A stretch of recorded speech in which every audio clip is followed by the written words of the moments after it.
In today's 30-minute meal prep, I am making a protein-packed salad that's easy to pack for lunch, along with a warm breakfast option that you can pop into the toaster for a fast morning.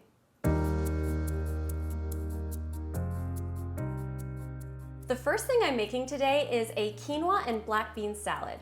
I love using quinoa in my lunches because it's a complete source of plant-based protein and it's really easy to cook in the Instant Pot. I'm starting off by rinsing 1 cup of quinoa under running water to help remove any bitter flavor, and then I'm adding that to my Instant Pot along with 1 cup of water.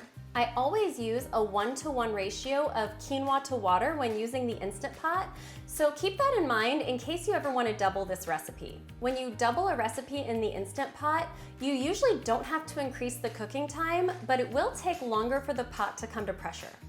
If you don't have an electric pressure cooker like the Instant Pot, you can also cook the quinoa on the stove instead.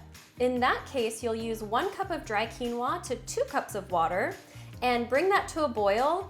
Then lower the heat and let it cook until the quinoa is tender, which takes about 15 minutes. The downside of cooking the quinoa on the stove is you're just going to have to give it a little more attention. You'll need to watch to make sure you know when it's boiling so that you can turn down the heat.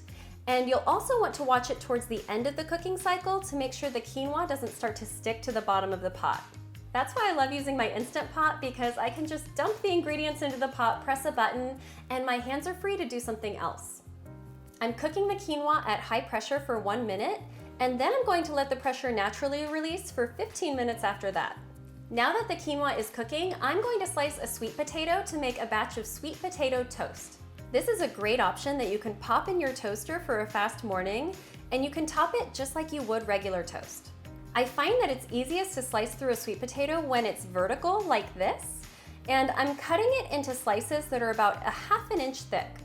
You want the toast to be thin enough that it will fit into your toaster, but not so thin that it will be fragile. Arrange the sweet potato slices on a baking sheet lined with parchment paper, then let them roast for about 15 to 20 minutes at 400 degrees. They are done when they feel tender to the touch and are easily pierced with a fork. Now that the sweet potatoes and quinoa are both cooking, my hands are free to finish preparing my salad. In a large bowl, I'm adding 2 tablespoons of olive oil, a 1/4 cup of freshly squeezed lime juice. You can also use lemon juice if that's what you have on hand. 1 tablespoon of apple cider vinegar, 1 tablespoon maple syrup, 1 clove of minced garlic, 1 teaspoon ground cumin, an 1/8 teaspoon of cayenne pepper, and 1 teaspoon of salt. Whisk that all together, and now I'm going to set that aside while I chop a few veggies. For this recipe, you'll start with 1 red bell pepper, and I like to dice it pretty small so that there aren't any large chunks in the final salad. I'm also chopping up 1/2 of a red onion,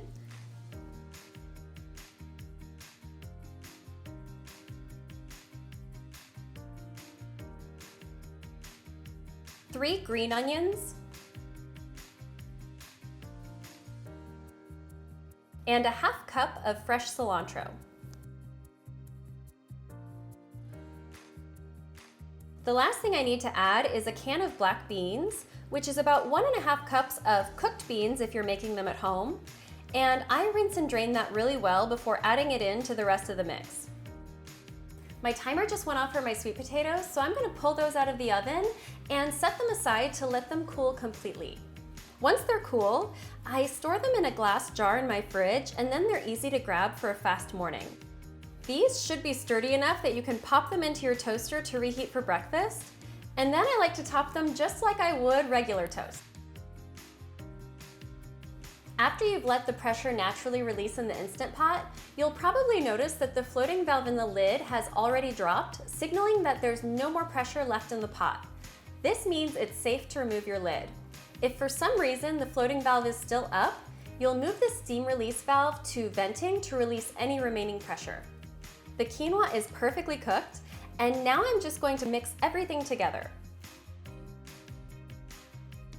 The flavor of this salad gets better as it sits in the fridge, so I'm going to pour it into individual glass storage containers so that it's ready to grab for an easy lunch.